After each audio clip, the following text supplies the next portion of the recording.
va faire les chapitres maintenant 22, c'est ça, à 28 et ultime. Provisoirement ultime, pas ultime et tout ça.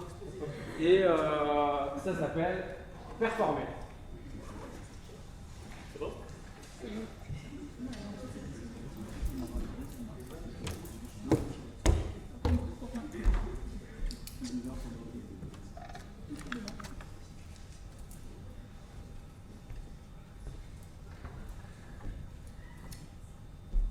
Chapitre 22. En 1797, dans la correspondance qu'il entretient avec le dramaturge allemand Friedrich von Schiller, Johann Wolfgang von Goethe rédige über epische und dramatische Dichtung, un traité sur la poésie épique et la poésie dramatique. Il s'agit pour lui d'énoncer les principes d'un théâtre qui ne repose pas sur l'imitation du réel, mais qui s'adresse plus directement à l'imagination des spectateurs. Il va alors créer deux catégories. La première, c'est la poésie dramatique, c'est-à-dire le théâtre tel qu'on le connaît, où, comme il le dit lui-même, les acteurs agissent comme des mimes et s'agitent devant les spectateurs. Et la seconde, qu'il emprunte à l'Antiquité, c'est la poésie épique.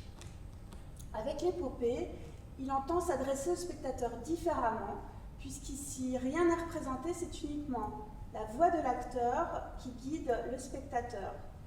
Il nomme alors l'acteur de ce spectacle le rhapsode, qu'il imagine comme un acteur calme, son but étant de faire naviguer l'imaginaire des spectateurs.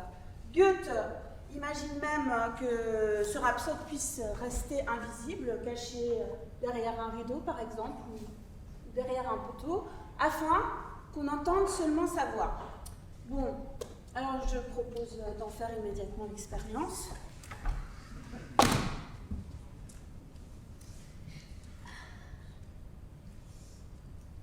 Il y a ici une trappe qui est directement sous la scène. Donc,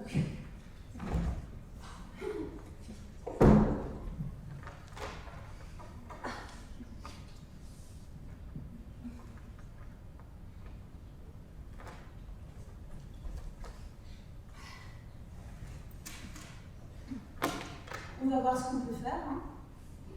Donc voilà, je disparais. Alors, attention à la tête. On marche. Alors, je vais essayer de vous décrire un petit peu ce que je vois. Donc, c'est plutôt... Bon, ça ressemble un petit peu à une cave ou à une buanderie. C'est assez grand. Pour vous donner un ordre de grandeur, je dirais la taille d'un bon terrain de foot. C'est plutôt bas de plafond. Il y a toute une série, une forêt de poteaux qui sont là pour soutenir la scène, pour pas qu'elle s'écroule finalement. Mais je dois dire que c'est assez beau parce que du coup ça crée une jolie lumière assez diffuse. On a l'impression d'être en sécurité. Alors là, sur ma gauche, il y a des poulies et comme un gouvernail en bois. Alors,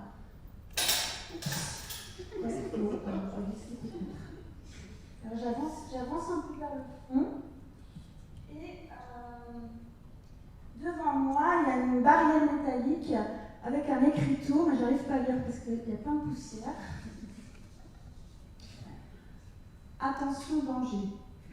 Bon, je vais quand même essayer de passer par-dessus.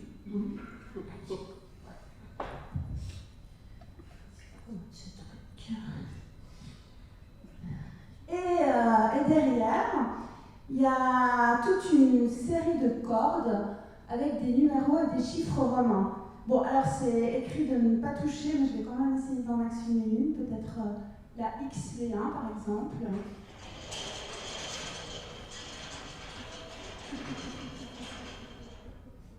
Ouais, bon, visiblement rien ne se passe. Alors, je vais repasser par-dessus la barrière. Et... Oups. Qu'est-ce que c'est que ce truc? Oh non.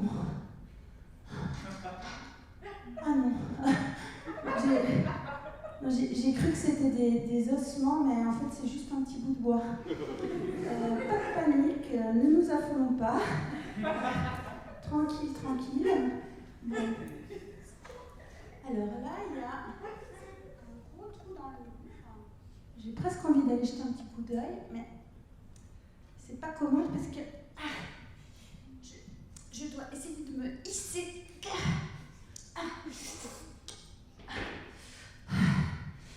Ouh là là. On n'y voit rien du tout. Hein. Bon, j'ai l'impression que c'est un tunnel. Hein. Donc, ouh là là, j'y vais à tâtons. Hein, parce que, alors c'est le noir absolu. Je suis pliée en deux. Qu'est-ce que c'est? Un interrupteur? J'essaye. Non, rien du tout. Non. Alors, oh là là. Oui, alors, donc, je suis pliée en deux. Je tâtonne, hein, je tâtonne avec mes mains. C'est très humide. Alors, je ne sais pas si ce tunnel mène peut-être à Pantin ou à la Seine. En tout cas, bon, j'espère que c'est juste de l'eau parce que c'est un petit peu visqueux. Puis, aïe, oh, j'ai pas tellement envie de savoir ce que c'est si c'est pas de l'eau. Oh là là, mon Dieu, mon Dieu. Alors je suis en train de descendre. Hein. Oh là là, je vois rien du tout. Commence à avoir un petit peu froid. Je regrette d'avoir mis qu'un petit t-shirt parce que là, il commence à faire froid et je descends. Donc, je commence à avoir un petit peu moins de souffle. Oh là là, j'ai moins d'oxygène. Oh putain. Une porte là, putain, je vais t'ouvrir. Ah, c'est quoi cette putain de porte là?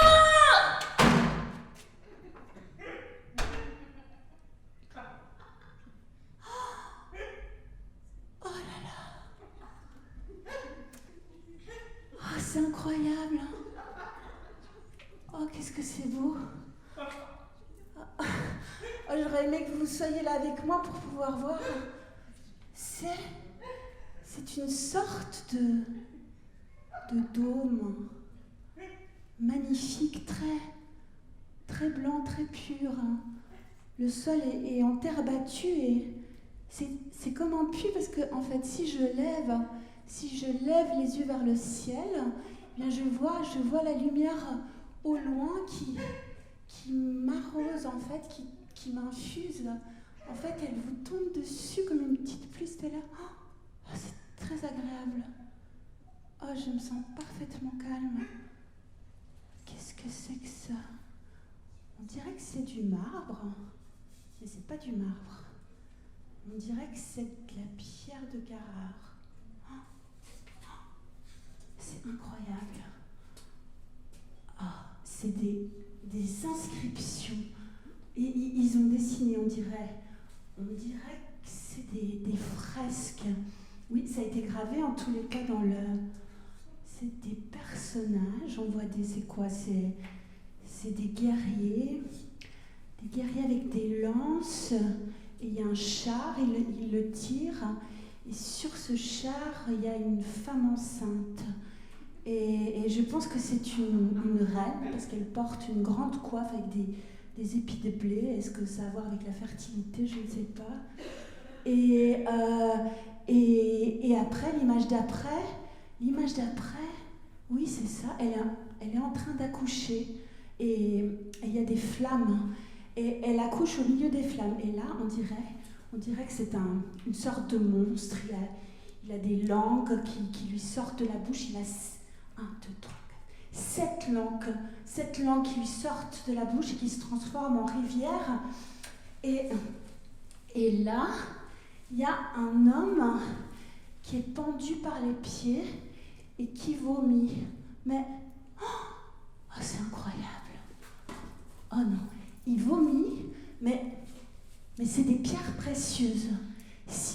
Oh, c'est incroyable. Oh, il vomit des pierres précieuses. Oh, mais c'est incroyable comme ça a été fait. Ils avaient des artisans complets. Tout a été si bien ciselé. Il y a des facettes. C'est un travail admirable. Il y a des nuances de jaune, d'orange, un petit peu de rouge et même ici un petit peu de vert. Ça resplendit et se vomit. Et ce vomi se transforme en lac de vomi, de diamants. Et là, il y a une porte. Mais... Putain, quand même...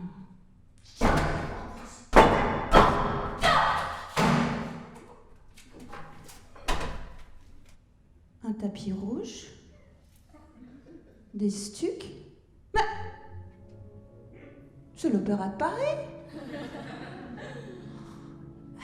Bonjour. Vous êtes en répétition de streaming. Ah, vous faites un streaming. Maintenant, c'est en direct. Oh, incroyable. Oh, c'est génial. Bah, franchement, c'est mieux que rien. Ah oui.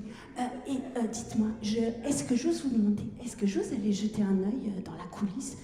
Je fais vraiment pas de bruit, je fais la petite souris. Non, parce que je m'y connais un petit peu, parce que bon, en fait, je suis comédienne, en fait, je suis dans le théâtre, donc je ne vais pas faire de bruit et de... Oh oui, ah non, ah oui, c'était dur, ouais, c'était dur. Ah non, là, moi, j'ai un petit peu morflé à un moment donné, mais bon, au moins, on voit le bout du tunnel, il y a de la lumière en haut du puits. Oui, ouais. Oui, bien sûr, non, je vais vous laisser travailler. Et courage, hein. C'est super. Ouais. Ciao, oui. Merci, bisous, ciao. Merci. Alors, chut, pas de bruit. Alors, oh, c'est génial. Alors, je suis... Je suis derrière le rideau de velours de l'Opéra de Paris, en coulisses, et j'entreaperçois la chanteuse, la cantatrice, une femme assez opulente, bien en chair, c'est très beau. Elle tient un petit coutelas à la main. Moi, j'ai l'impression qu'elle veut sauter la vie. Et derrière elle, en fond de scène, il y a toute une troupe d'hommes complètement nus qui portent un corps à bout de bras, un corps entouré dans un linceul. Moi, je suppose qu'il s'agit d'un mort. Mais il le jette dans la fosse d'orchestre. Ah, bonjour, vous sortez de scène. C'était vous qui portiez le corps? Oui, c'était un mort. Oui. Oh là là, dis donc, c'est incroyable ce que vous faites. Ça change de nos petits théâtres. Enfin, oui, mais bon, oui, c'est parce que je suis comédienne et bon, on est dans le même bateau. Oh là là, mais je comprends, mais ça doit vous faire tellement du bien de jouer. Mais, pardon? Oui, si vous devez. Oui, bien sûr. Oui, je vous laisse aller vous couvrir, n'allez pas attraper froid. Est-ce que j'ose vous demander juste, s'il te plaît, la sortie, je vais pas... Oui, je suis les flèches rouges. Ok, très bien. Merci, et bonne suite. Ciao. Salut, à bientôt. Ciao. Alors, suivre les flèches rouges. Je suis les flèches rouges. Je suis les flèches rouges. Petit escalier en colimaçon. Je descends le petit escalier en colimaçon très serré. Oh là là. Je commence à avoir un tout petit peu le tournis. Et c'est des stalactites ou des stalagmites? Je sais jamais. Oh, la jolie grotte. Oh, il y a même un lac. Oh, c'est ravissant. J'ai presque envie d'aller toucher l'eau, voir si elle est bonne.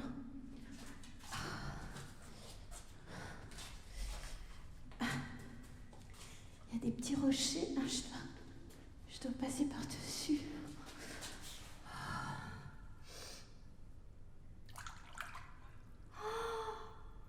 Oh là là, l'eau est tellement bonne. Ça me donne presque envie d'aller faire un petit plouf. Allez, je vais faire un petit plouf.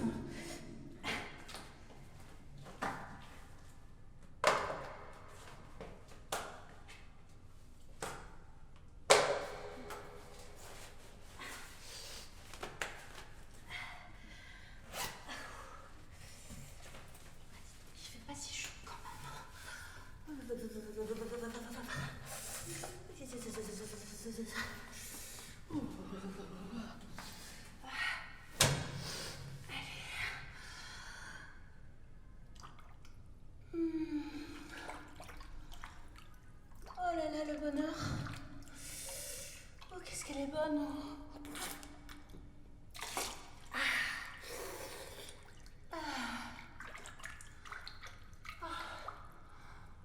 Oh, l'acoustique est magnifique.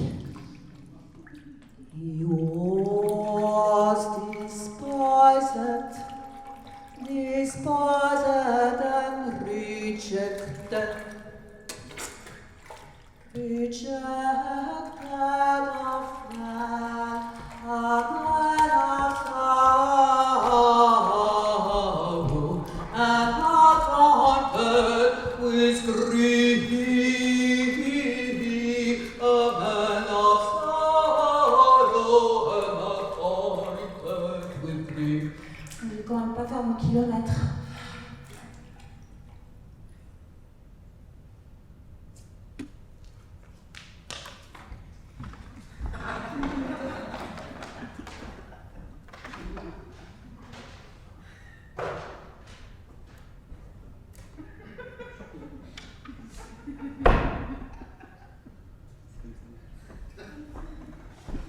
Chapitre 23. Alors je vais vous parler d'Alan Kaproff. N'importe quoi. Alan Kaproff. Alors je sais pas, peut-être vous connaissez Kaproff, Alan Kaproff. En fait c'est un plasticien, il est né en 1927 aux États-Unis et il est mort en 2006 en Californie. En fait, Alan Kaproff s'est intéressé au théâtre après la peinture et il était connu notamment parce qu'il a fait quelques performances, des happenings comme il appelait. Et un des plus connus, c'était un happening qu'il avait fait dans une galerie new-yorkaise où il invitait les gens, le public, à déambuler dans la galerie. Et il y avait des acteurs, des danseurs qui chantaient, qui dansaient, qui marchaient. Ça, c'était dans les années 50. Puis il donnait aussi au public pour qu'ils puissent participer. Il leur donnait un tract. Et sur le tract, il y avait des instructions qui étaient vaguement coercitives, où on demandait au public de sortir de la salle, d'applaudir à tel moment, pas avant. Enfin, tu peux... Ouais, quand tu peux passer, si tu veux. Oh, tu veux rester là? Michel passe.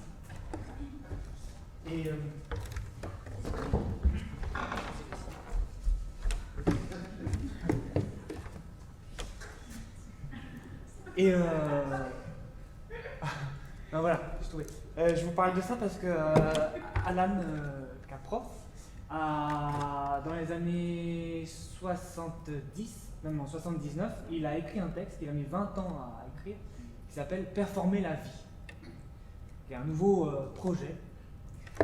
Et alors, performer la vie, qu'est-ce que ça veut dire? j'ai un petit bout de texte que je vais vous lire.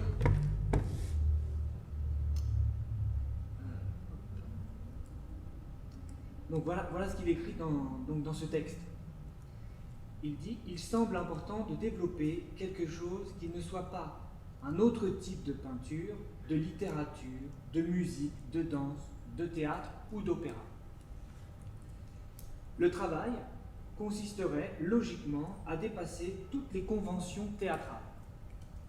Ainsi, je propose d'éliminer les contextes artistiques.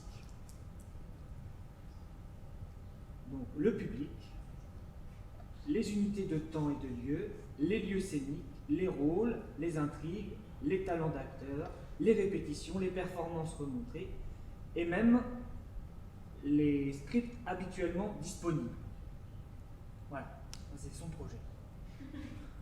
Donc c'est vrai que ça peut poser question dès lors qu'on s'intéresse à l'art de l'acteur.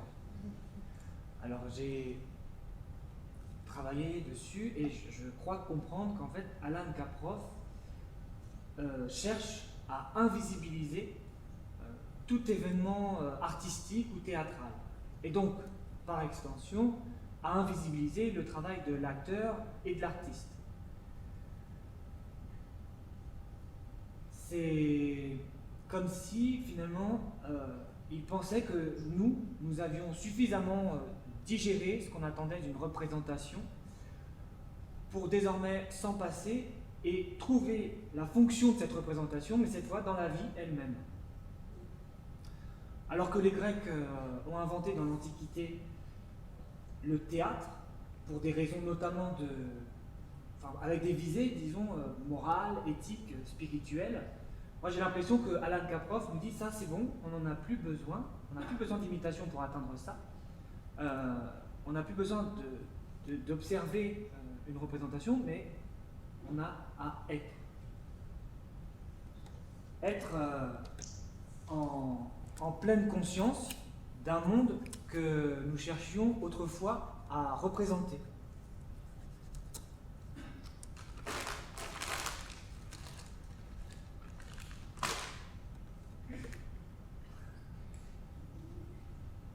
Et alors, Alan Kaproff va donc trouver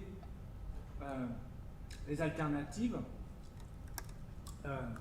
Comment il le formule, je vais vous dire.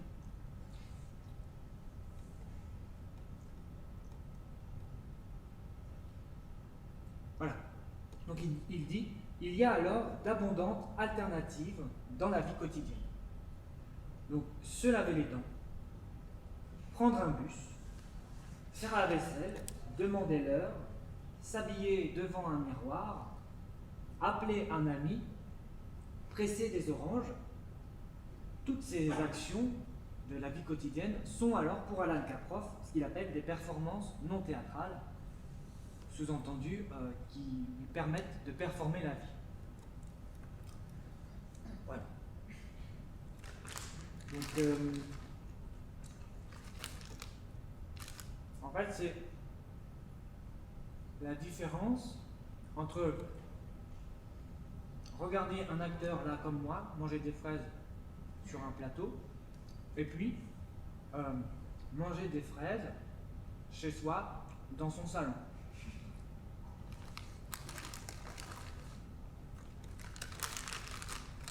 Est-ce que quelqu'un veut essayer? Je vous l'envoie.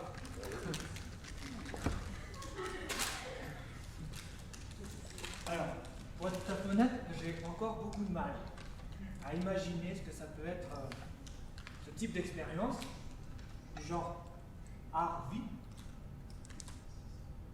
Mais pour ce soir, j'ai quand même réfléchi. Et je voudrais proposer à l'un ou à l'une d'entre vous de quitter cette représentation, là, maintenant, tout de suite, et de venir avec moi pour performer la vie.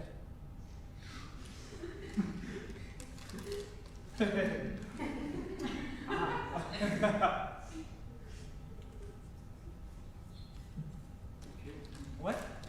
Alors ça peut être monsieur, super. Et puis il peut y avoir, alors j'ai dit une personne, mais déjà voilà, mais ça peut être plusieurs personnes. Est-ce que quelqu'un d'autre?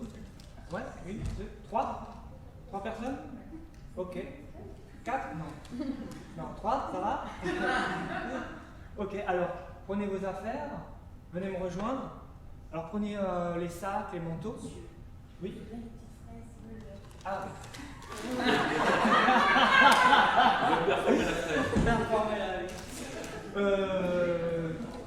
Alors, pendant que vous prenez toutes vos affaires, oui, on a des attestations que Maxime va nous donner.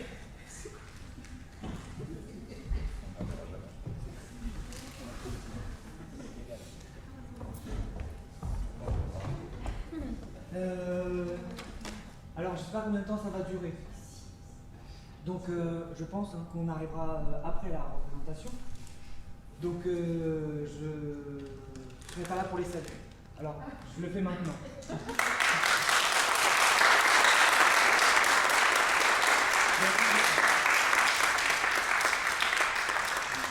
Bonne soirée et bon spectacle. Alors, on va parler.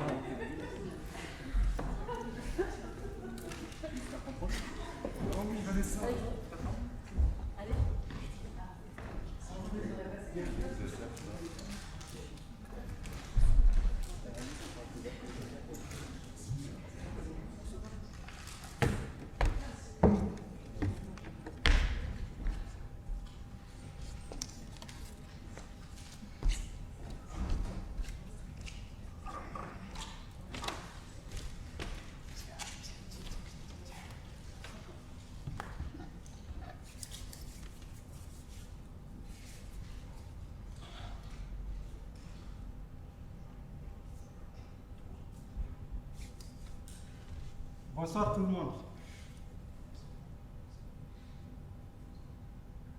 Je m'appelle Mamadou Mbo. J'ai 34 ans. Je suis né en Mauritanie, mais je vivais en exil au Mali, dans un village qui s'appelle Melga. Le moment que je suis arrivé là-bas, il n'y avait pas de théâtre.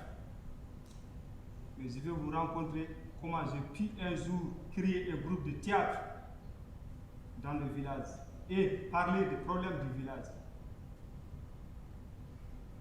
Ce que moi je vois en France ici, c'est que vous écrivez le thème du théâtre. Et moi, lorsque j'étais au Mali, je formais des gens par rapport à du théâtre. On faisait des thèmes ensemble, mais on n'écrivait pas. On se communiquait.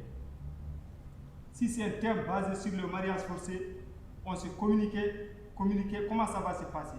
Si c'est un thème d'éclat de rire, on se communiquait aussi comment ça va se passer. Pour chaque thème, on faisait sortir des thèmes. Les manières de parler, les manières de faire des gestes et de se montrer devant le public. On faisait tout ça. Mais c'est nous-mêmes qui jugeons entre nous. On va regarder si ça passe bien ou si ça ne passe pas bien. Nous tous, on va juger entre nous. C'est comme ça qu'on faisait. Mais vous, ici en France, vous écrivez. Mais là-bas, c'est le problème, ce n'est pas tout le monde qui est à l'école. Le groupe avec lequel je travaillais, on était souvent 8. Bon, j'ai quelques photos à vous présenter.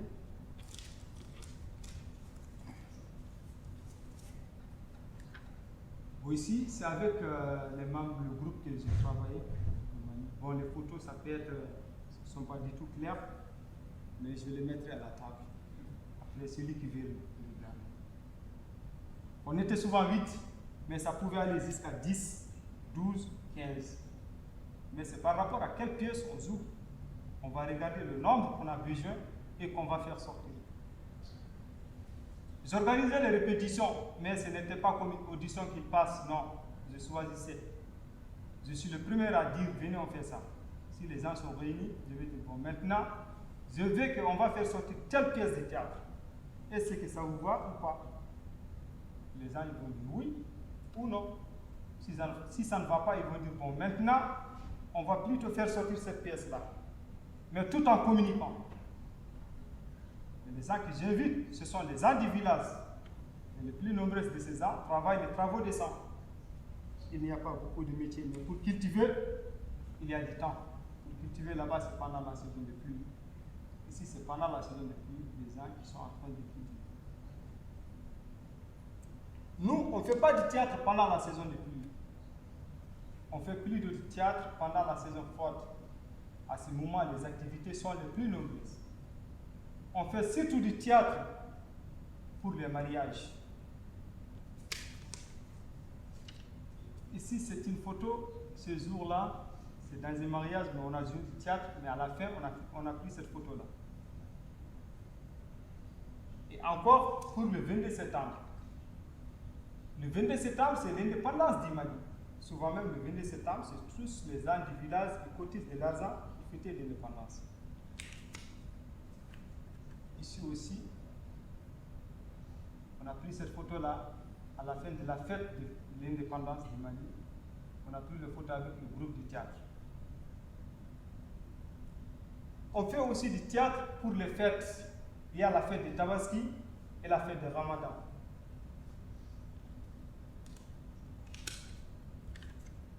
Ici, c'est la fin de la fête du Tabaski, c'est la fin de prière. Sur le pied de Baobab. Je ne sais pas si vous qui sont derrière, si vous entendez bien. Bon, à la fin de la prière, si les gens rentrent, après nous, on va jouer du théâtre. Pour les répétitions, il faut avoir beaucoup de temps. Parce qu'on répétait 1 mois, 20 jours, 2 mois. Mais ça dépend, parce que souvent, il y aura des gens qui vont être en absence. S'ils sont en absence, il faut qu'on les attende pour mettre les choses au clair. On répétait les jeudis et les vendredis. De 16h jusqu'à 22h. On a beaucoup de temps. On s'est rencontrés vers le Marigot. C'est une rivière pendant la saison de pluie, l'eau tombe. Bon, ici, c'est pendant la saison de pluie, le Marigot est rempli. Le fleuve est rempli. Le rivière est rempli, disons. Et ici encore, c'est moi qui est là, avec les amis. Mais l'eau diminue pendant la saison sèche. Le sable sort. Ici, l'eau est diminuée. C'est pendant la saison sèche. Le sable sort. Il y a les arbres partout. C'est comme des places. On se réunit près des arbres. Un endroit qui est très calme. Et on commence les choses. C'est comme ça qu'on travaille là-bas. Mais arrivé là-bas, on fait des exercices et des échauffements. Mais pas par la force. Mais ce que plus nombreux de nous faisaient. On faisait des exercices comme aller courir sur le sable, partir nager dans l'eau, se tirer partout en criant. Si on a fini ça souvent, on fait des cercles. On fait un gros cercle au nombre de 8 personnes. 4 dans le cercle et 4 en dehors du cercle. Mais on se tirait comme ça. Bon, les 4 qui sont au milieu du cercle vont essayer de faire rentrer les 4 qui sont dehors. Et les 4 qui sont dehors vont essayer de faire sortir les 4 qui sont au milieu du cercle. On faisait des exercices comme ça jusqu'à ce qu'on va regarder qui va gagner entre nous. Le travail de répétition, on s'organisait. La première pièce qu'on a jouée, c'était basé sur le mariage forcé. C'était en 2004-2005. On a réuni les jeunes filles et les jeunes garçons en discutant sur là-dessus. Ici, c'est une photo avec les gens que je jouais pour le mariage forcé.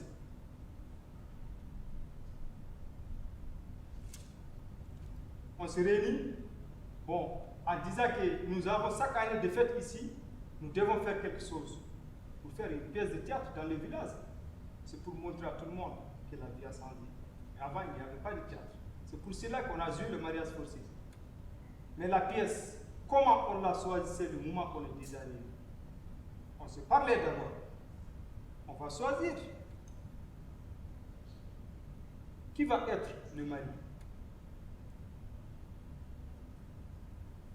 Qui va être la maman? Qui va être le père? Et qui va être la fille? Bon, moi, je désire très clairement. Je vais dire bon. Toi, tu vas être le mari. Toi, tu vas être la maman. Et toi, tu vas être le père. toi, tu vas être la fille. Bon, je dis, bon, maintenant, moi, je fais mon choix. Mais c'est à vous de regarder. Bon, les gens, on se connaît.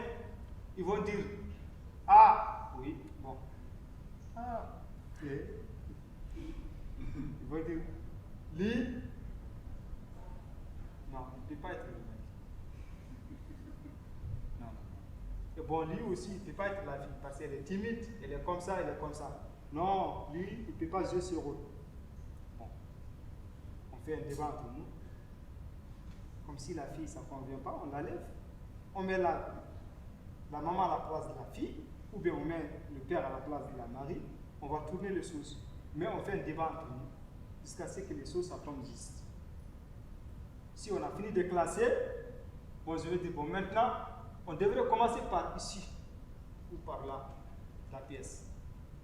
Je veux dire, bon, on va commencer entre la fille et la maman, ou bien on va commencer entre la fille et le père, ou bien entre la maman et le père. D'autres vont dire non, on commence par là, on commence par là, on commence par là. Bon, ça devient un débat.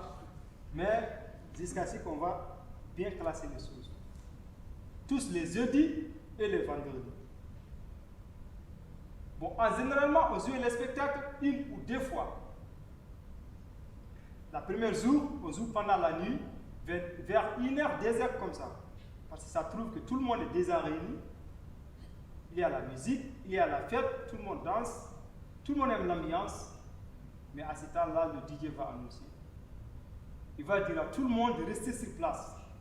Parce que nous avons des gens qui veulent jouer du théâtre. C'est Mamadou Mbo avec son groupe de théâtre qui veulent se présenter sur scène. Bon, l'espace, c'est le tapis qu'on met au sol. Mais nous aussi, on a des matériels à placer en rapport à la pièce qu'on joue. On a des 16, des nattes et des accessoires. Souvent, la pièce dure entre 20 et 40 minutes. La deuxième jour, on joue pendant la journée, vers 10h, 11h comme ça. Parce qu'il y a des gens qui ne peuvent pas venir pendant la nuit, comme les vieillards qui dorment, et les enfants qui ont entendu les gens parler de la pièce, en disant que vous avez vu hier? Non, Mamadou avec ses acteurs, ils sont tellement joués. Parce que les gens qui sont passés la nuit avec nous, c'est eux qui vont rencontrer ça demain dans le village. Bon, l'argent qu'on gagnait, on vendait des billets. On pouvait gagner jusqu'à 500 000 francs CFA. Ça veut dire que c'est vers 800 €. Mais l'argent, on le divise en 2 ou 3 parties. En donnant quelque part au DJ et l'autre part en mettant dans la caisse du village, parce que dans le village, il y a une caisse. Et le reste, ça reste avec nous. C'est-à-dire, c'est pour nous qui travaillons ensemble. Si on a besoin d'acheter des matériels pour s'organiser, ou si des gens ont des problèmes de soucis d'argent, on peut te flatter quelques billets, mais ça ne sera pas beaucoup.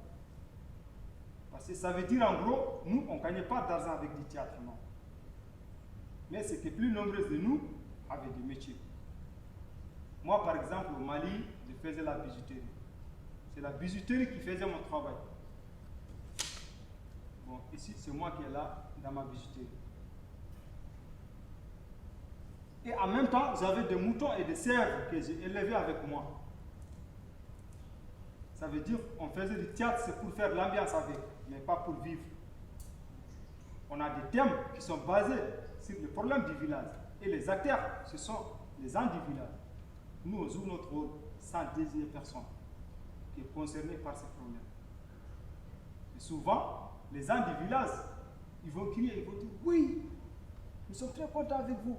Parce que souvent, ils sont d'accord, ils reconnaissent les problèmes et ils sont d'accord avec ça. Bon, c'était ça que je voulais vous rencontrer. Je vous remercie quand même de m'avoir bien écouté. À toutes.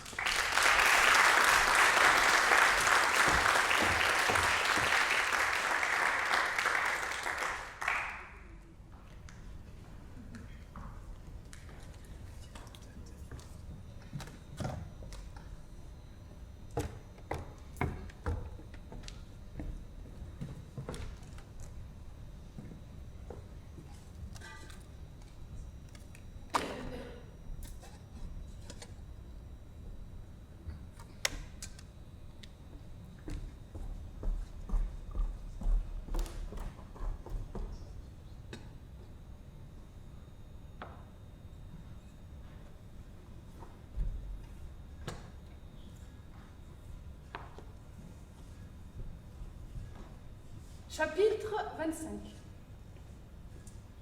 En 1936, dans une série d'articles intitulés Sur la distanciation, le metteur en scène et dramaturge Bertolt Brecht fait la critique de ce qu'il appelle la métamorphose intégrale. C'est-à-dire qu'il critique un théâtre qui demande à l'acteur de devenir totalement le personnage, à la fois corporellement et psychiquement, de devenir totalement autre. Alors déjà, pour lui, c'est de l'ordre de la démence de demander ça à un acteur. Ensuite, ce n'est pas réalisable, c'est-à-dire l'acteur va peut-être y arriver une fois grâce à son intuition, mais ça ne sera pas reproductible. Et surtout, cela nécessite et implique un théâtre qui repose sur l'illusion, sur le comme-si. Or, Brecht, lui, il cherche un théâtre qui assume qu'il est théâtre, qui assume son artificialité, et dans lequel le dispositif théâtral ne soit pas caché, mais soit toujours présent pour les spectateurs comme pour les acteurs. En 1935, alors que Brecht vit au Danemark parce qu'il a fui l'Allemagne nazie, il se rend à Moscou, où pour la première fois en Europe est organisée une tournée d'opéra chinois menée par le très grand acteur chinois Mei Langfang. Et sa particularité à Mei Langfang, c'était de jouer exclusivement des rôles féminins.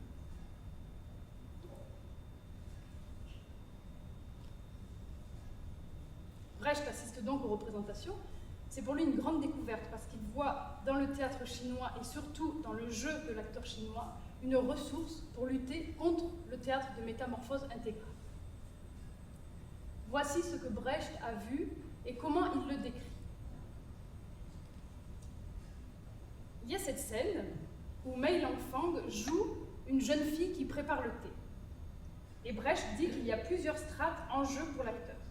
Il y a une première strate où l'acteur montre comment on prépare le thé de façon traditionnelle avec les gestes immuables de la cérémonie du thé.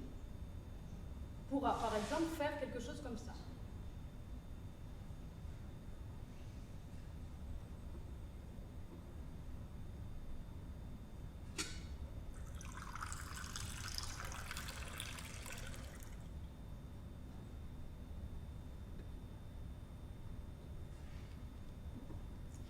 Et il y a une deuxième strate où l'acteur montre comment est cette jeune fille qui prépare le thé. Si elle est en colère, si elle est impatiente, si elle est amoureuse, si elle est timide, par exemple, il pourra faire quelque chose comme ça.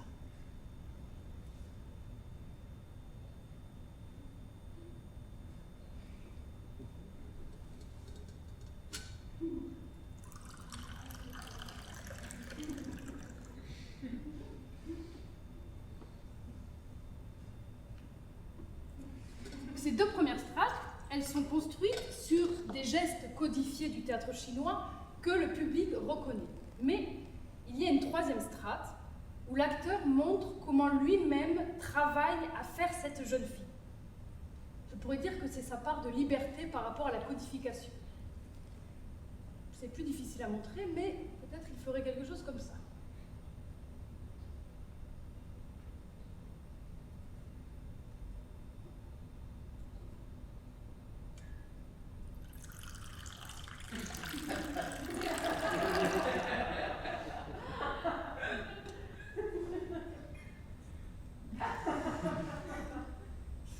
En voyant cette scène, Brecht en conclut que le théâtre chinois montre toujours au moins deux choses. Il montre le comportement des humains et il montre aussi le comportement des comédiens. C'est-à-dire comment le comédien met en lumière ce qu'il fait. Et ça permet à l'acteur en fait de toujours garder un jeu avec le personnage. Alors que dans le théâtre occidental de métamorphose, on voudrait que l'acteur soit la jeune fille. On voudrait croire à ça, on voudrait que les deux soient collés. Une autre chose que Brecht remarque, c'est que l'acteur chinois n'est jamais en transe. Parce qu'au lieu d'essayer de ressentir lui-même les états d'âme du personnage, il en montre seulement les signes extérieurs. Par exemple, Brecht raconte cette scène où un acteur chinois devait jouer un personnage qui était en proie à une grande excitation, dans une grande colère. Au lieu de se mettre lui-même dans cet état, l'acteur prit seulement une grande mèche de cheveux entre ses dents et l'a coupée.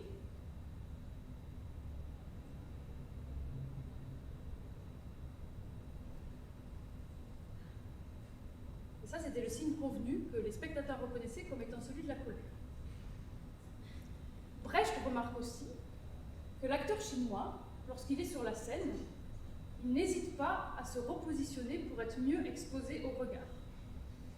Et de la sorte, il exprime qu'il sait que le public est en train de le regarder.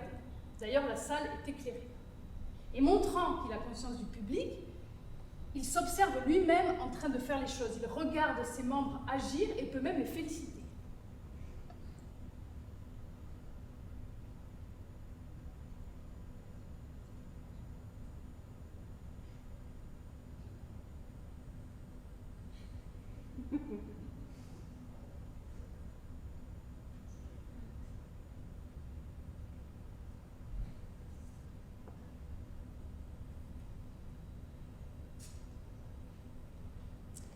Avec toutes ces observations, Brecht dit que l'art de l'acteur chinois se résume à citer le personnage. Et ce principe de citation, ça l'intéresse beaucoup parce qu'il pense que cela pourrait aider ses acteurs à ne plus avoir comme principal objectif la contamination émotionnelle, mais à établir un rapport critique avec les personnages et les situations qu'ils représentent, à les rendre étrangers à eux-mêmes. Bon. Le problème, c'est que dans cette série d'articles de 1936, je n'ai trouvé aucune piste pratique pour exercer ce principe de citation. Et on se demande bien quelle translation Brecht va pouvoir opérer, parce que quand même, entre le théâtre chinois codifié de son époque, enfin de l'époque de Mei Langfang et le théâtre allemand de Brecht, il y a un grand fossé. Mais, en 1940, dans un article intitulé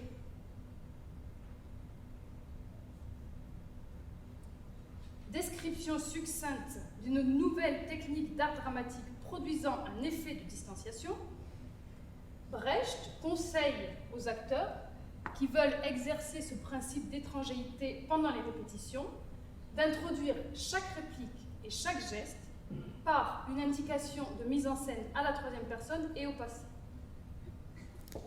Alors il me semble que ce que Brecht propose là à l'acteur, c'est de performer le travail théâtral lui-même, c'est-à-dire de montrer que ce qui a lieu sur scène n'a pas lieu pour la première fois, mais a été répété, que celui qui agit sur scène, ce n'est pas celui à qui est arrivé l'événement, l'histoire, et que les effets ne sont pas des effets naturels, mais qu'ils sont produits artificiellement.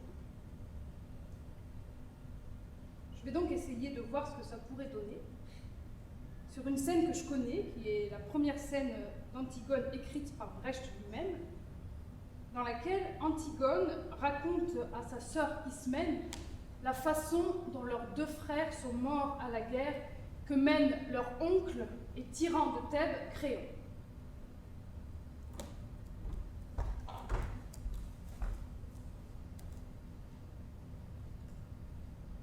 C'est parti. Antigone sortit à l'aube du palais. Elle prit une cruche de fer.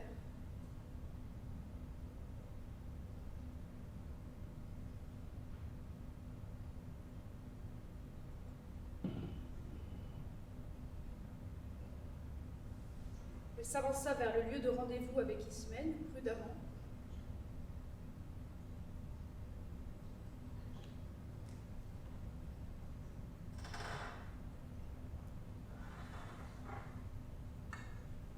Elle s'accroupit.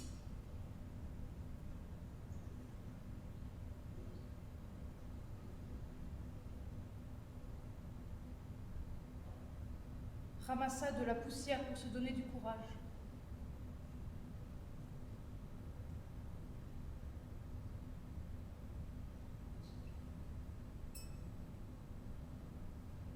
Quand elle vit Ismène arriver par là, elle sentit ses jambes trembler.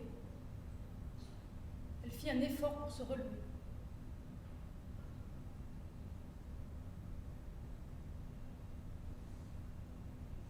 Elle fit un geste de tendresse envers Ismène.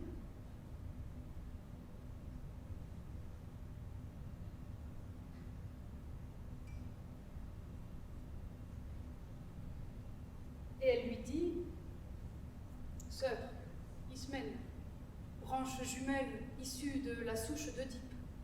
Existe-t-il, dis-moi, égarement, tâche attristante, ignominie que le Père de la Terre ne nous ait encore infligée?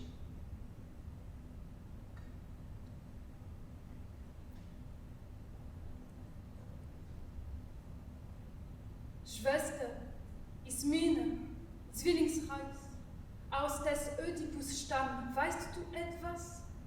Irrsal, traurige Arbeit, Schändliches, das der Erdevater noch nicht verrenkt hat.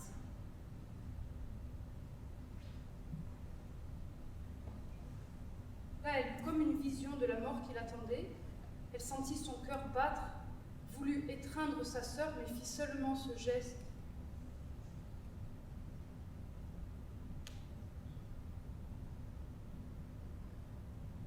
Et dit à nous, jusqu'à présent vivantes: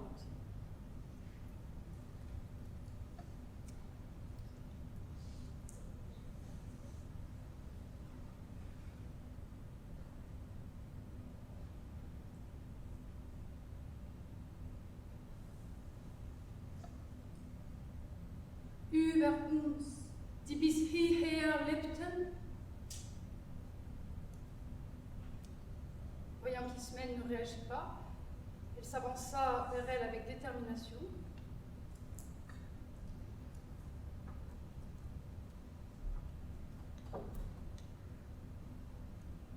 Et lui dit l'atrocité de la mort de ses deux frères pour la faire réagir.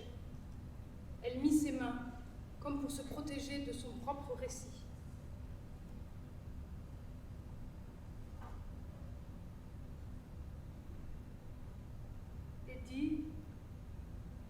In langem Krieg, einer mit vielen, fiel Eteokles uns, der Bruder. Im Zug des Tyrannen fiel jung. Là, la pensée de son jeune frère Polynice, pleurant devant l'horreur du champ de bataille, elle défaillit.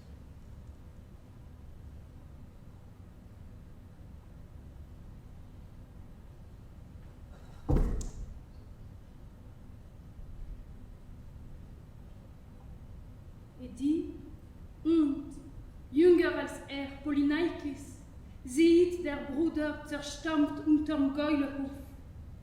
Weinend reitet aus unfertiger Schlacht den anderen. Bescheidet der Schlachtgeist, wenn der Rat anregen einem mit dem Rechten die Hand erschüttert.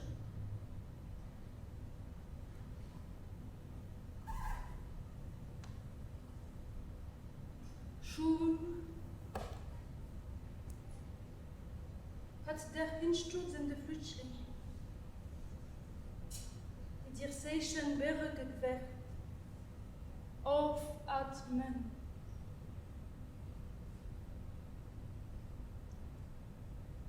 Sieht Thebe, die 7 torigen Ställe.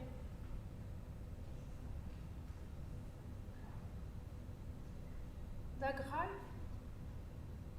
den von Blut des Bruders besprengten Kreon der Inten, einpeitscht alle sie in die Schlacht und zerstückt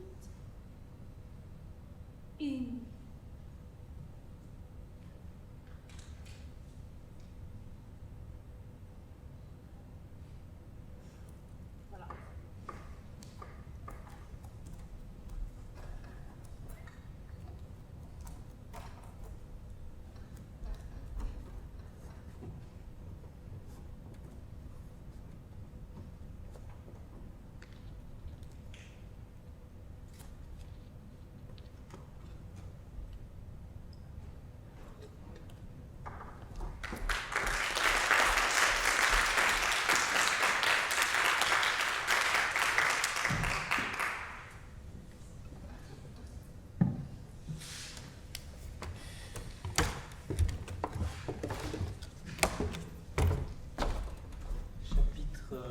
Chapitre 26.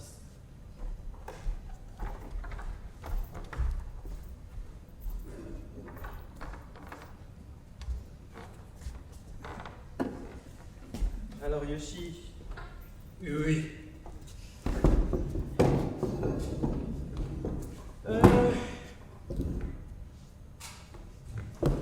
J'aimerais profiter de ce que vient de faire Camille, là, et de ce qu'on vient d'entendre de cette idée chez Brecht que l'acteur a conscience d'être en train de travailler et qu'il le montre, il performe le travail théâtral. Et tout simplement, pour continuer sur ce chapitre, j'aimerais savoir quelle est votre idée là-dessus. Oui, c'est beaucoup de choses pendant sur la scène.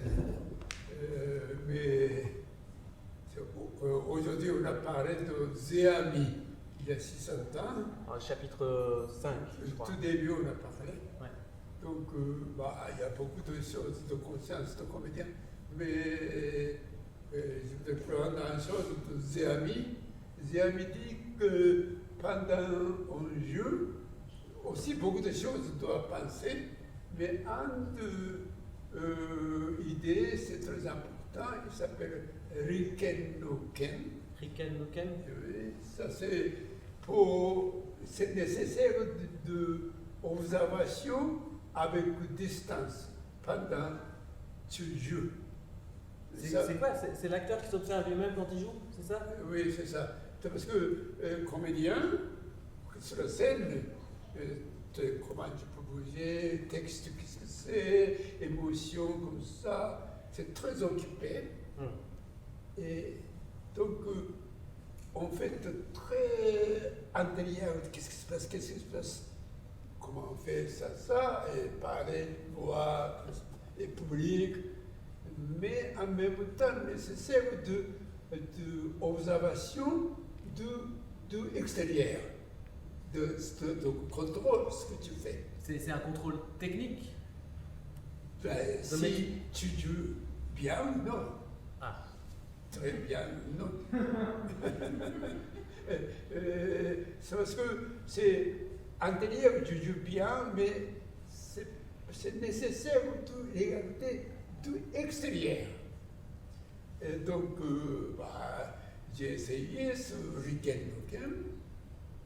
Parce que si c'est trop d'émotions, tout ça, on perd le contrôle. Mais si c'est trop observé, ce que je fais, c'est très mécanique, froid. Parce qu'il n'y a plus d'émotions, mais seulement les têtes les yeux de comédien.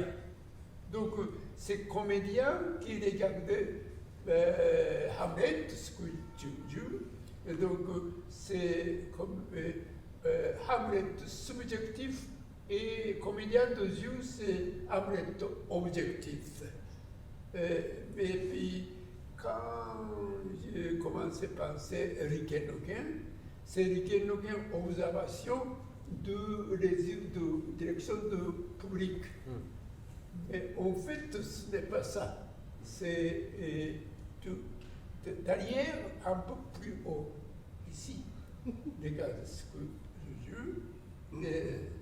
Donc c'est comme aurora. Comme l'auréole des saints, il y a beaucoup de statues, il y a quelque chose comme ça. Aussi, il y avait Shiva, il y a quelque chose. On l'a rangé. Donc, c'est derrière. Donc, pour regarder, c'est ça. Et donc, c'est tout ce que tu fais, il y a observation de ici, pendant le jeu. C'est très difficile. Même temps de regarder, même temps de dans Hamlet. Mais c'est intéressant parce que je joue Hamlet, à ce moment-là, je crie, je suis fâché, je pleure, je suis triste. Mais en même temps, comme comédien, Yoshihide regarde très tranquillement ce que je fais. Et donc, il y a des doubles. Mais intéressant, si c'est dans la vie, si ma copine est partie, je suis triste, blablabla, et il n'y a pas d'observation de l'extérieur. Mais en fait, la vie est la même chose si tu regardes observation, par exemple, psychanalyse. C'est quand tu es docteur de psychanalyste, tu parles de ta vie, ça veut dire que tu regardes ta vie de l'extérieur. Objectif. À ce moment-là, il y a quelque chose qui se passe à l'intérieur. Donc, toujours nécessaire d'objectif et subjectif. Donc c'est le travail objectif nourrit oui, le subjectif. Mais la vie, c'est difficile parce que la vie, c'est vraiment subjectif, mais il n'y a pas d'objectif. Mais pourquoi pas sur la scène, il pleut comme ça, l'eau qui tombe comme vrai. Donc, oh, c'est horrible, il pleut. Mais intérieur comme comédien, c'est bien, je pleure l'eau, peut-être le public s'amuse parce que c'est vrai. Mais dans la vie, s'il pleut, oh, il n'y a aucun plaisir. Mais il y a quelque chose, c'est si on a les yeux distance comme comédien, à ce moment-là, la sensation de la vie, ce n'est pas la même chose. Par exemple, maintenant, Corona, j'ai peur au masque, laver les mains, distance sociale, distance, et puis j'ai peur s'il y a quelqu'un qui vient. Mais quand même, ça c'est comme au théâtre. Moi, je joue Yoshio Ueda qui peur de Corona. Mais en même temps, comme autre Yoshio Ueda, regarder objectivement quelque chose quand je regarde le cinéma. Donc, grâce à être comédien longtemps, donc j'ai habitué pour regarder un peu recul, pas dedans complètement, je peux reculer et ce que je passe. Donc, pendant j'ai peur au masque, mais je peux regarder un peu de distance, tout le monde masque. C'est un cinéma, le terrible cinéma. Et donc, quand tu recules un peu, je peux trouver tranquillité, silence. Mais quand même, extérieur, j'ai peur, j'ai peur, ou si je n'ai pas, je suis fâché, mais pas vraiment fâché. Donc, ah oui, c'est Hamlet qui fâché. Donc, je regarde distance.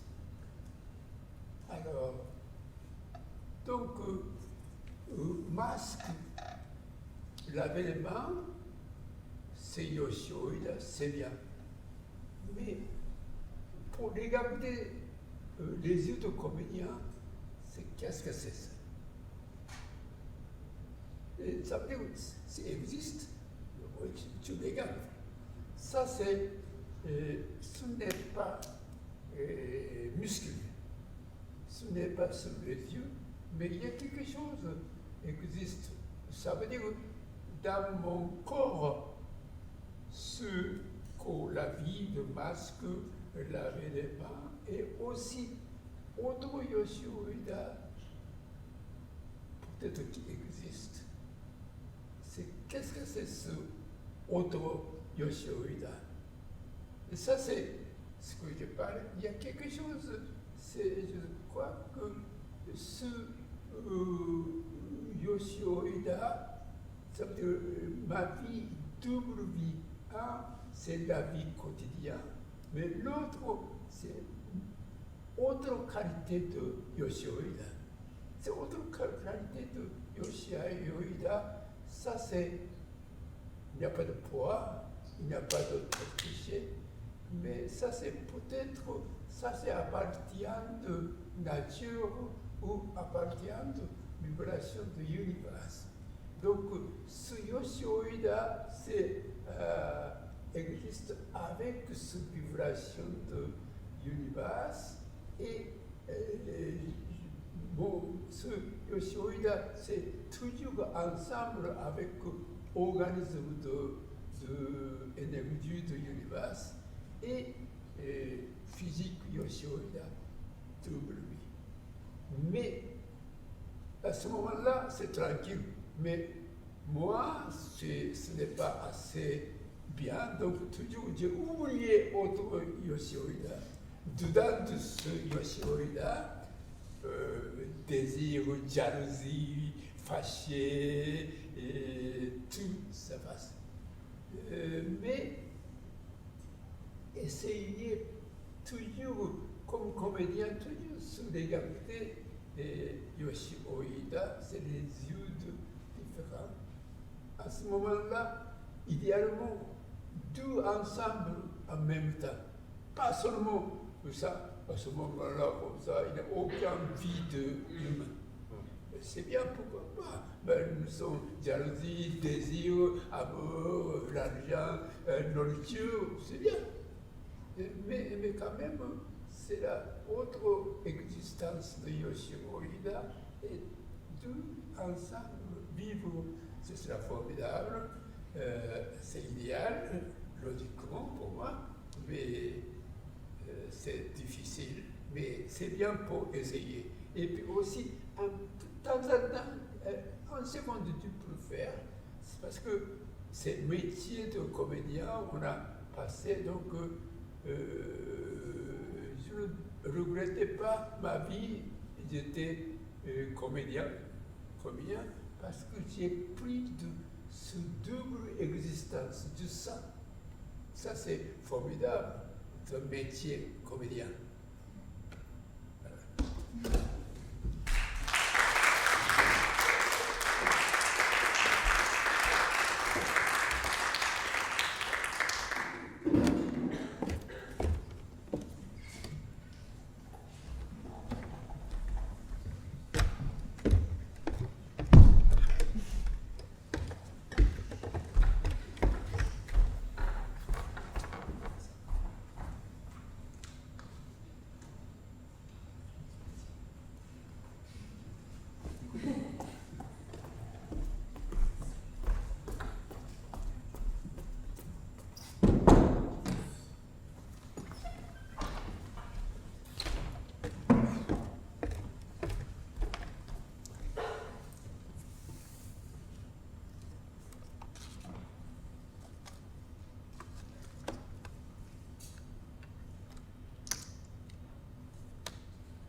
Chapitre 27.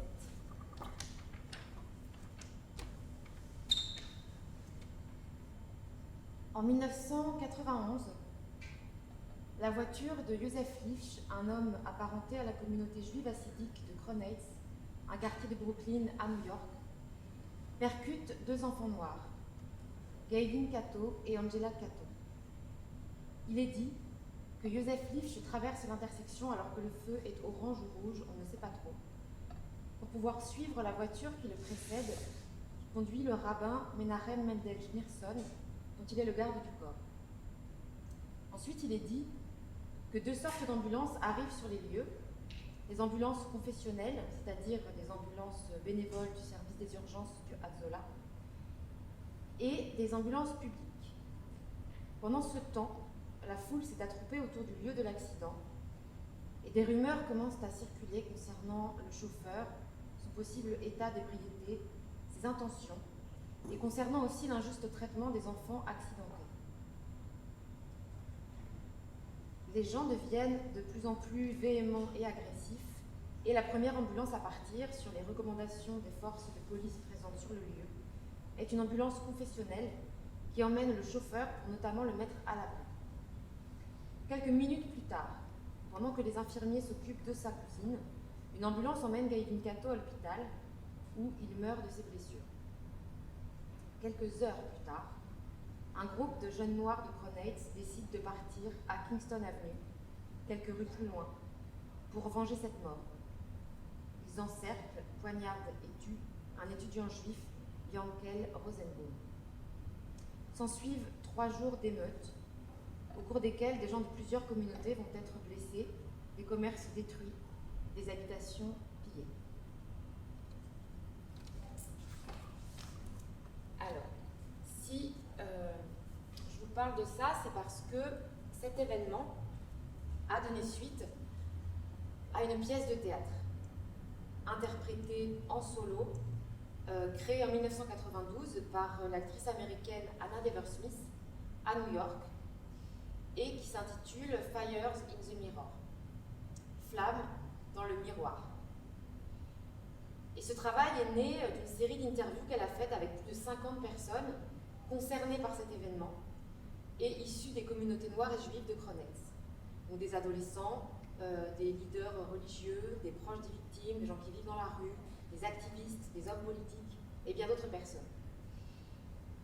Et Anna Dever-Smith va retranscrire 26 de ces interviews et restituer, à partir donc de cet événement, un récit à voix multiples, en montrant, à mon sens, que pour raconter une société et son histoire, l'idée d'un auteur unique est insuffisante. Et dans ce travail, Anna Dever-Smith se met littéralement dans les mots des gens, dans leur langage, dans leur expressivité, en l'incorporant, comme elle le dit, en essayant d'absorber l'Amérique. On pourrait dire en fait qu'elle essaie de s'approcher de manière quasiment vibratoire des gens, en incorporant leur manière de parler, qui pour elle est un mécanisme physiologique où on produit du son et du rythme, et qui est selon elle l'endroit où se loge l'extrême singularité d'une personne, et donc son identité. Et dans ce travail d'incorporation, qui, je crois, déborde un peu la question de la virtuosité, il me semble qu'elle essaye vraiment d'entendre, de sentir, de comprendre ce qui traverse une personne quand elle s'exprime. Et ça, pour moi, c'est aussi une manière de créer du dialogue, de provoquer une rencontre, en ne restant pas uniquement sur le mode de la pensée, mais en essayant vraiment d'incarner son propos, en engageant son corps, en essayant d'en faire l'expérience physique et ainsi de performer l'altérité. Et ça, pour moi, c'est un peu le travail de l'acteur, en fait. C'est-à-dire ne pas s'en tenir à son vécu, parce que ce serait quand même rater beaucoup d'autres choses, et poser la question de ce qui n'est pas soi, poser la question donc de l'altérité, ça revient à essayer de s'élargir soi-même. Ça, je pense que pour Anna Dever-Smith, qui est une actrice, autrice et metteur en scène africaine-américaine, c'est aussi le sujet. Et qu'en tant qu'actrice, autrice et metteur en scène africaine-américaine, elle considère qu'elle peut interroger et incorporer toutes les identités, tous les genres, tous les accents, toutes les races et toutes les classes sociales. Et qu'il faut s'émanciper de cette assignation à représenter ce que les autres identifient de nous et qui est, je crois, toujours réducteur et aussi toujours une construction. Il y a quelques années, j'ai passé une audition pour un rôle dans une pièce de Corneille, Polyeucte. C'est une tragédie classique du XVIIe qui se déroule chez les Romains. Et quand je suis entrée dans cette salle d'audition, j'ai senti, bien sûr ce sont mes impressions que je vous livre, j'ai senti que rien qu'à me voir, ça n'était pas envisageable. Et donc j'ai passé ma selle et je suis repartie. Et je ne sais pas si ce sont mes origines coréennes qui sont tout à fait visibles, ou si c'est autre chose de mon physique qui n'était pas compatible avec ce qu'on peut projeter normativement sur ce genre de rôle. Mais, en tout cas, ce jour-là, les regards que j'ai sentis se poser sur moi étaient quand même suffisamment étonnés et rieurs pour que ça m'ait gêné et aussi que ça m'ait marqué. Et une autre anecdote, c'est quand vous allez sur les sites pour passer des castings, là, il y a des annonces. En fait, la plupart du temps, il y a des indications pour, disons, les profils recherchés. Donc, il y a des indications de genre, d'âge, des critères de beauté, des indications sur la taille, la corpulence et des indications raciales. Et quand ces indications concernent des personnes typées asiatiques, il faut la plupart du temps qu'elles parlent une langue de l'Asie, ce qui n'est pas mon cas. Ou bien, il faut qu'elles aient un accent, ce qui n'est pas mon cas non plus. Ou encore, il faut qu'elles pratiquent un art martial, ce qui n'est pas mon cas non plus.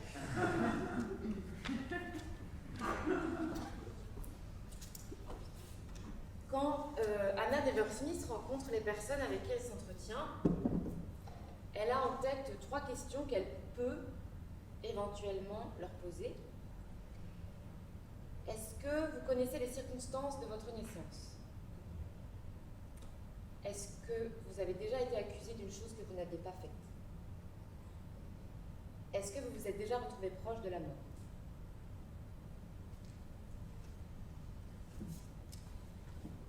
Donc, à titre expérimental, j'ai rencontré quelques personnes. Et la première personne que j'ai rencontrée m'a raconté comment elle avait dû se rendre au chevet de son père et traverser l'Atlantique un peu en catastrophe, en pensant qu'il allait peut-être mourir dans les jours à venir. Et voici une partie de ce qu'elle m'a dit.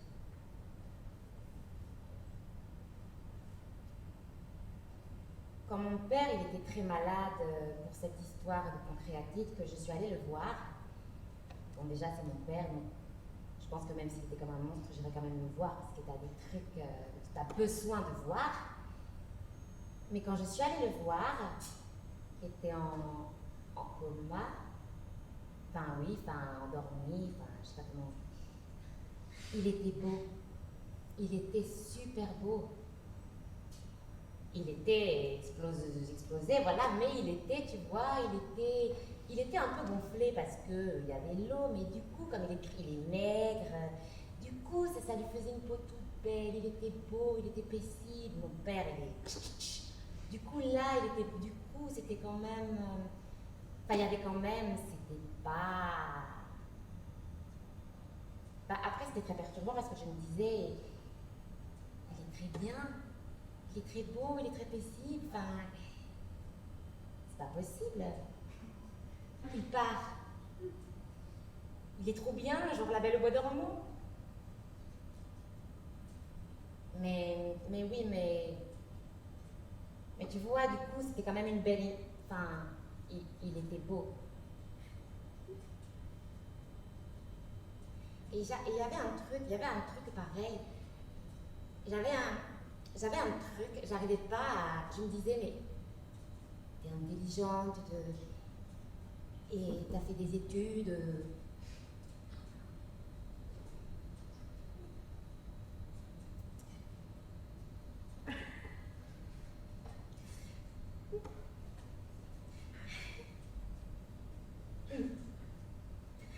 Trop bizarre. Mais t'as toujours un truc, t'arrives pas à accepter que tes gens meurent, tu vois. Il y a un truc, tu dis, mais c'est pas possible. Mais c'est pas vrai. Tu vois, il y a un truc, et je me disais toujours, tu sais, t'as le truc qui te rattrape et pour être hyper pragmatique, tu te dis, oui, ça arrive, donc prépare-toi. Et tu fais, non, ça peut pas m'arriver. Tu vois, il y a un truc et tu t'entêtes et tu fais, non, ça peut pas m'arriver. Et tu essayes de te préparer parce que bien sûr, ça peut t'arriver, bien sûr, ça arrive. Et tu fais, et en fait, tu fais, bon, et on verra. Si ça arrive, et on verra. Mais tu n'arrives pas Tu n'arrives pas, en tout cas, je n'arrive pas. Il y a des gens qui sont beaucoup plus et qui arrivent à être plus dramatiques, mais tu n'arrives pas à.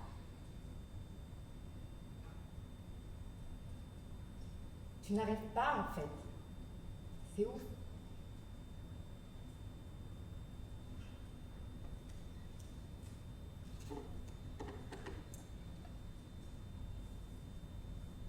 La deuxième personne que j'ai rencontrée m'a dit moi je connais la mère de papa, donc ma mamie brésilienne, et en fait elle a eu une petite maladie, voilà, une varicelle, un truc comme ça, petit, et mais ça s'est grossi, c'est devenu une géante maladie. On savait même plus c'était quoi. Et après, elle est morte à cause de ça. Donc maintenant, j'ai une seule mamie et deux papis. Papa, il raconte un peu des histoires qu'elle est vivante dans l'air, un fantôme. Moi, j'y crois pas vraiment au fantôme en fait, mais je peux au loup-garou, des trucs comme ça, j'y crois un peu.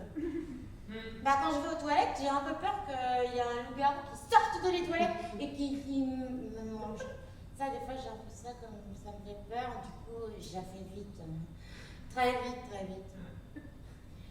En fait, j'ai un peu peur de ce que papa m'a raconté de Michael Jackson. Il s'est transformé en loup, et aussi, c'est sa femme, elle s'est endormie. Et il a vu que toutes des momies et des tombes, elles se sont réveillées. Et même Michael Jackson, il s'est tombé. Et après, dès qu'ils sont rentrés dans la maison et dès qu'ils sont touchés, elle a fait. Et elle lui a dit non, mais non, c'est pas vrai, tu dormais là au canapé. Et c'était un mauvais cauchemar, donc il vient faire un câlin. Et après, quand il lui réveille, il a des yeux chauds, comme ça. Des ronds jaunes, et aussi, quand il se transforme en loup-garou, ça me fait un peu peur. Je l'ai vu le clip, et après, je l'ai complètement oublié, mais là, il me l'a raconté. Donc là, maintenant, j'ai trop peur qu'il y a le même, le loup-garou de Michael Jackson, qui s'est transformé en loup-garou, il vienne. C'est pour ça que je t'ai dit que j'ai peur de loup-garou, parce que j'ai peur que Michael Jackson s'est transformé en loup-garou, et j'ai peur que le loup-garou de Michael Jackson s'est transformé en loup-garou, qui sort des toilettes.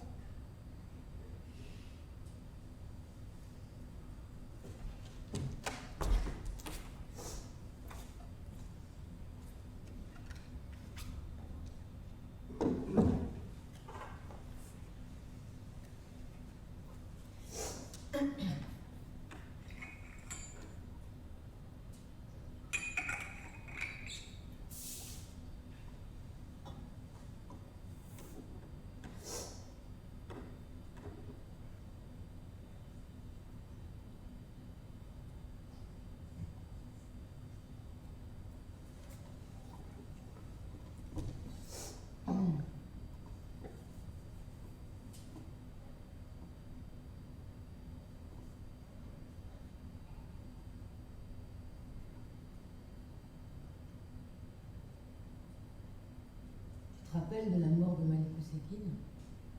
Voilà. Ben, j'ai un frangin qui est mort le même soir, à la même heure, par un policier ivre, hors territoire, et son arme de service sur lui, qui était complètement bourré. Et il est arrivé là, au 4 chemins, là. Tu vois le burger là, qui fait l'angle 4 chemins, ben, avant c'était un café qui s'appelait le Tout est bien. C'est une sale histoire qui a duré 4 ans. Mais on s'est battu, on n'a pas lâché, vraiment. Bah, tu vois, par exemple, la famille de Malik Ousekine, ils lui ont mis son nom sur une plaque, mais rien d'autre, quoi. T'as aucun policier qui a... Plus, tu vois, c'est les mêmes qu'aujourd'hui, tu vois. Ah, en 86, c'est Pasqua et Pandoro qui étaient au gouvernement, et ils avaient sorti bah, c'était la loi de Vaquet. La loi de Vaquet, c'était un ministre de l'Éducation nationale qui avait sorti la loi qui portait son nom pour faire le tri à l'entrée de l'université. C'est-à-dire que tu ne peux pas faire ce que tu voulais, même si tu as des bonnes notes. Toi, tu feras pas médecine, tu feras ça. Toi, tu feras pas ça, tu feras ça. Et donc, cette loi-là, c'est le tri à l'entrée de l'université. On parlait tout à l'heure de dépersonnalisation. Quand tu es étranger, donc tu es dans un pays étranger, qui fait en sorte de pas de t'intégrer, mais de t'assimiler. Parce que le problème entre l'assimilation et l'intégration, c'est pas pareil. C'est-à-dire qu'on nous parle encore d'intégration, même au bout de 3-4 générations. T'imagines, toi 3-4 générations en France, et encore en train de nous rabâcher l'intégration. Je dis, mais attendez, le problème, c'est pas à nous de nous intégrer. On parle notre langue, on s'arrête au feu rouge, on paye nos impôts, on a des enfants qui font des études supérieures, parce que je vais te raconter encore d'autres choses après. Je dis maintenant, c'est à vous de nous intégrer, c'est pas à nous de s'intégrer. Tu comprends ce que je veux dire? Voilà. Tu peux le vérifier ça. Hein. C'est pour te dire que c'est pas de la haine. Hein. J'ai pas de haine. Moi, ça y est, quoi. Je suis complètement désinhibée de tout ça, tu vois. Mais je garde quand même rancune par rapport à le gâchis. Parce que quand il y a gâchis, quand tu as une jeunesse que tu mets à part, comme si une mère hein, ou un père, il a des enfants et qui privilégie 2-3 et qu'il en laisse 3-4 à l'abandon. Comment tu peux? Si tu vois ça, qu'est-ce que tu te dis? Mais pourquoi? Pourquoi tu les intègres? Pourquoi tu les aimes pas tous pareil? La France, elle est comme ça. La France, elle nous accueille, elle laisse faire des enfants, mais elle ne le met pas complètement dans le jeu. Et pour revenir à ça, je te dis, tu prends 100 Algériens, on est les plus nombreux en France, tu prends 100 Algériens nés en France dans les années 60 et tu leur poses une question. Toi qui aimes bien poser des questions. Tu leur dis, qu'est-ce que tu as fait comme étude? Tu vas voir, tu vas être surpris du résultat. Je te laisse, je te réponds pas. Je réponds pas à la place. Si tu trouves un mec de mon âge, né en France, dans les années 60, pose-lui la question, et tu vas voir. Tu en interroges 100. Tu vas en trouver un mec comme moi. Voilà, pose-leur la question, et tu vas comprendre. Tu vas comprendre qu'est-ce que c'est que l'injustice.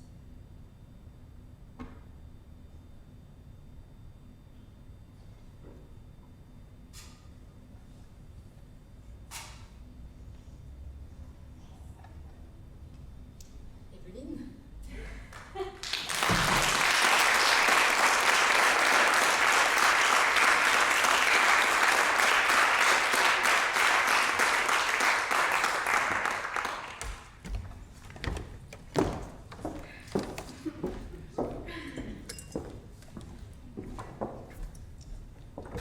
Allez, masque.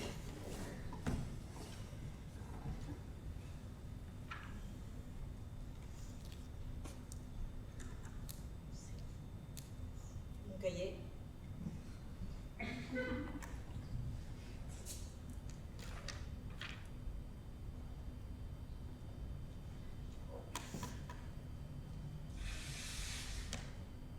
Quand Maxime Curvers est venu me chercher,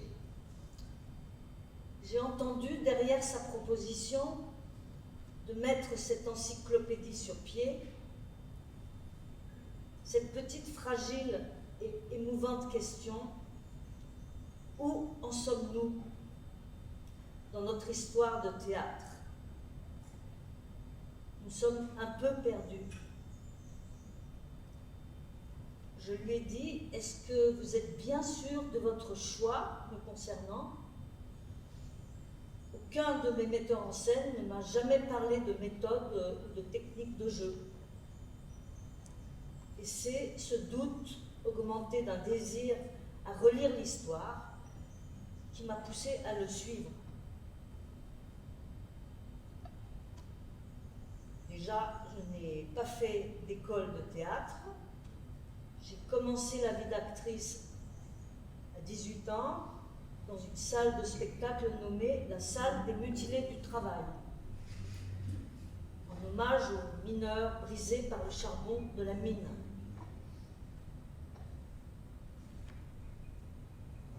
Je ne sais pas pour vous, mais moi, je suis en 1000 morceaux, mais en même temps très gai, d'avoir regardé et travaillé dans ces 27 chapitres. Et c'est un sacré travail de relier cette histoire des techniques et formes théâtrales à tous les hommes et femmes de théâtre qui m'ont emmené avec eux dans les spectacles que j'ai joués depuis 50 ans. Bon. Mais chaque époque doit créer son propre art de la révolte et ce n'est pas encore le temps de baisser les bras. Je me pose cette question.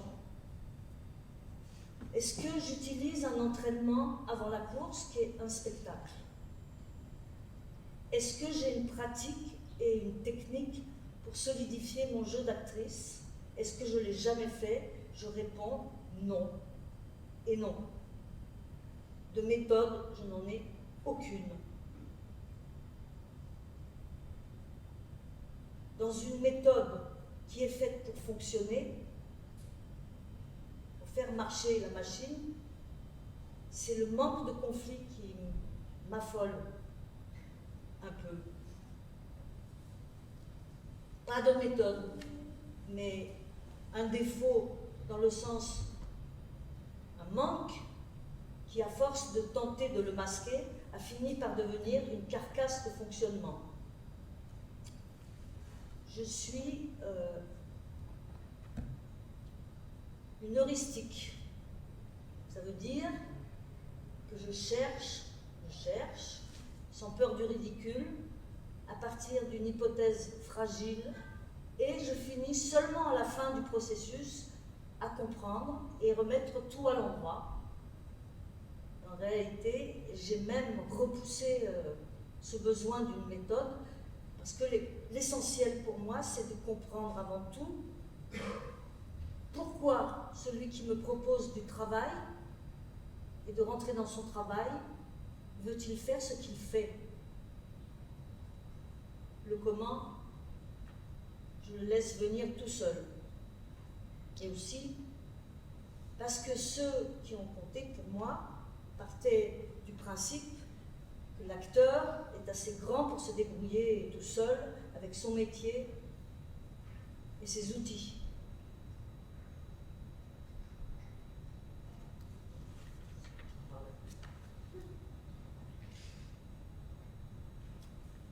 J'ai montré l'autre jour à Matthias Langhoff, un metteur en scène est-allemand, avec qui j'ai joué plusieurs spectacles.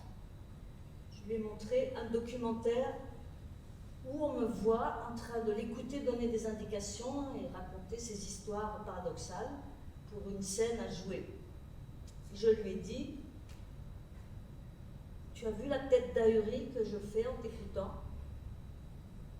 Et il a dit, ah oui, c'est vrai. C'est parce que tu as toujours fait l'inverse de ce que je te proposais. Et c'est pour ça qu'on s'entend bien.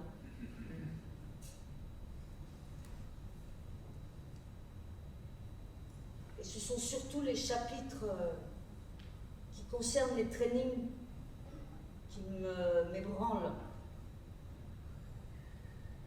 Je suis allergique à la gymnastique. Sans doute à cause de cette professeure de danse qui s'est gentiment assise sur mes cuisses pour m'aider à faire le grand écart quand j'étais petite. Et de ces grandes manifestations gymniques dans le stade de foot à Saint-Étienne, avec toute la jeunesse de la ville habillée en satin jaune pour réaliser des chorégraphies d'ensemble.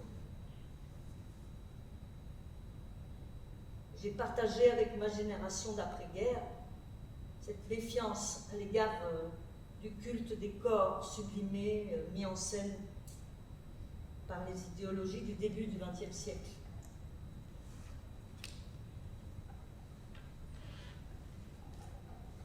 Ma seule fierté, c'est le long entraînement presque militaire d'une entraîneuse historique du Crazy Horse. Nous avions 60 ans, elle et moi, pour être dignes de faire un striptease présentable dans un spectacle documentaire sur le striptease forain dans l'Amérique en pleine dépression. Et aussi dans le travail avec Anne Bogart à New York, parce que c'était à New York aussi. Vous avez pu voir au chapitre 13. Là, son livre n'était pas encore écrit et je me demandais seulement pourquoi donner des noms à des mouvements, pourquoi les classer.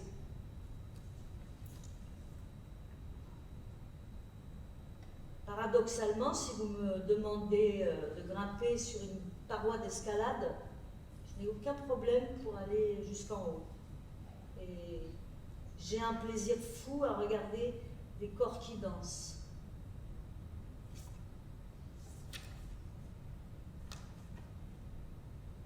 Lecture insistante des textes. L'endurance.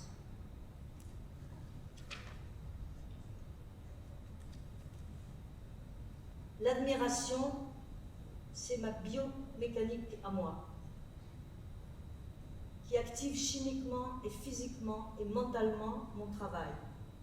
L'admiration pour tous ceux, les metteurs en scène, qui ont eu dans leur pratique et leur vie même à voir avec la rupture, l'hésitation entre haine du théâtre et amour du théâtre, le chemin vers l'ombre plutôt que les pleins feux, les bords du plateau plutôt que les centres, la discrétion combattante. Tous ont laissé des injonctions à s'étendre, des paroles impossibles à oublier, sont gravées dans ma carcasse, comme tous les scandales qu'ont produit beaucoup de leurs spectacles. Alors, par exemple, Aki Kaurismäki, un cinéaste finlandais, qui m'a dit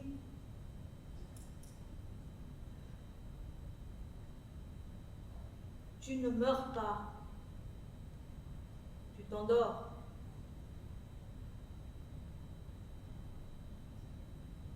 Bob Wilson il m'a dit « Tiens-toi droite pendant 1 an pour m'aider. » Ça m'a donné des vertiges pendant quelques mois, mais...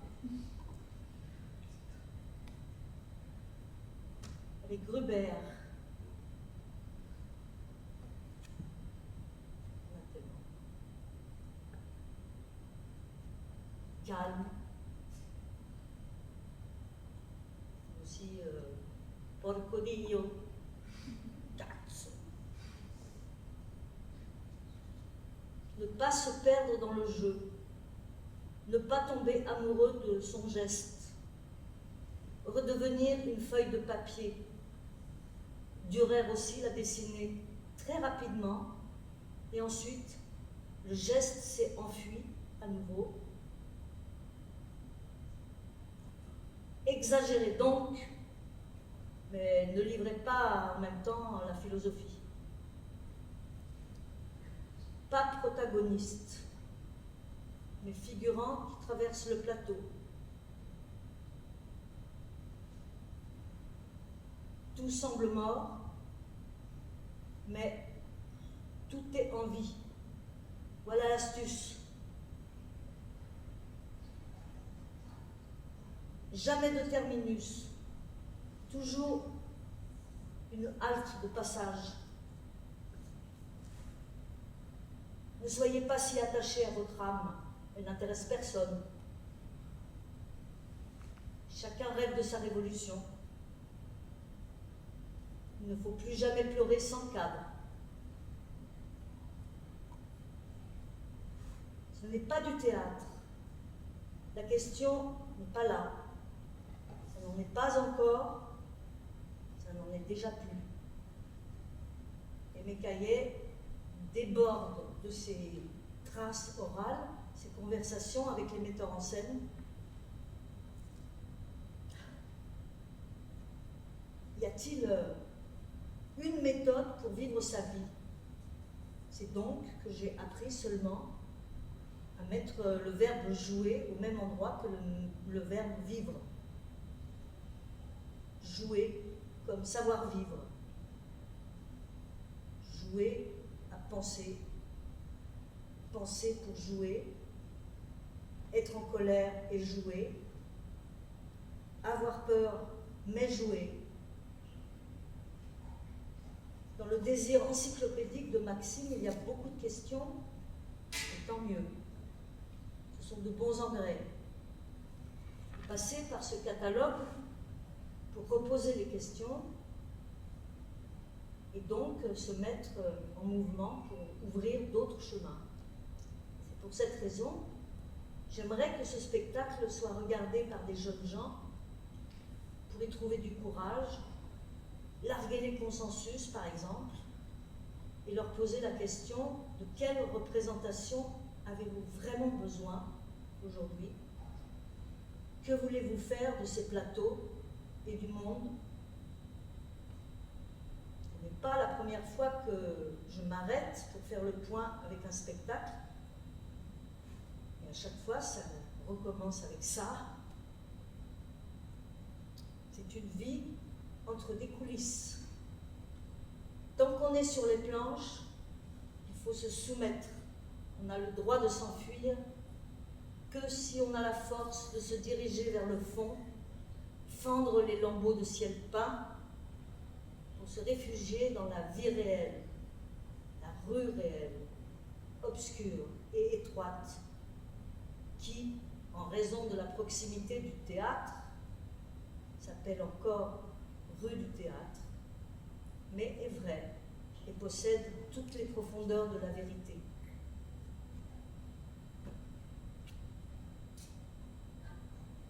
Je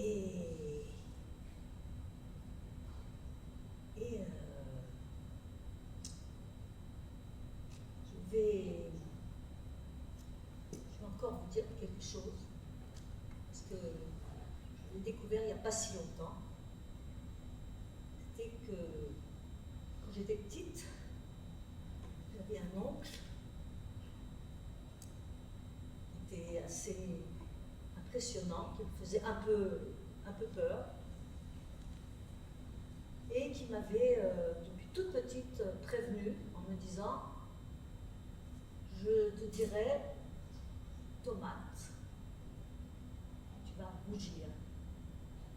À chaque fois qu'il venait me voir, il me disait tomate, et il commençait à devenir chaud, il sentait la chaleur et le nez est tout rouge. Il a fait ça très souvent. Et en fait, finalement,